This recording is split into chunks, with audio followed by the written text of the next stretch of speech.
And this is why imposter syndrome is a big thing, because people call it imposter syndrome and it's the politically correct way of saying it. But imposter syndrome is inadequacy. It is an identity wound.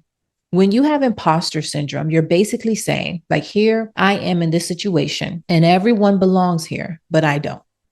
And if they learn who I am, or if I'm exposed in any kind of way, I will be rejected.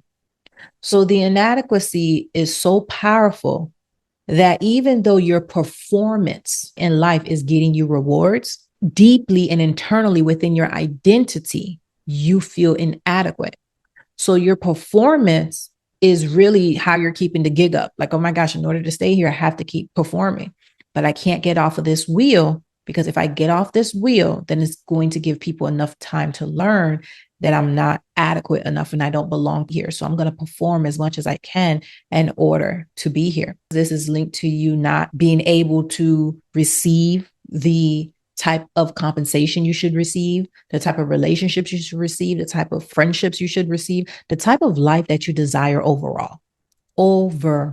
So inadequacy is huge because it will genuinely, and I can't even say that it will ruin your life. No, inadequacy will prevent your life from even getting started. Because see, if I said that it would ruin your life, there would be an assumption that I am somewhere and now inadequacy is causing me to roll back.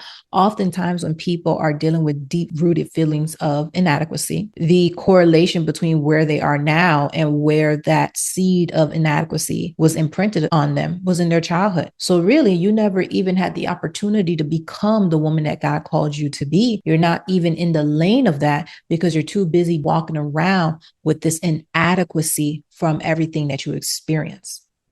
And now, as heartbreaking as that is, understand that God is a father, Abba Father. So as a father, you have your daughter, you have your child, and you know all the great things that you desire and you have for them. But even beyond the things that you have for them, you know the intimacy that you want to experience with them. But how can you experience that intimacy, that real intimacy, if they are feeling so unlovable? Because at the core of inadequacy, even though you may experience love, it's difficult to receive love, to truly receive it and the essence of it. Because again, you're dealing with a fundamental issue of inadequacy. And God wants to break through all of those barriers and all those things that are standing in the way that are keeping you from being the woman that He called you to, because you're too busy wearing these layers and these cloaks that are truly not your identity. Inadequacy is one of them that He truly wants to strip you of.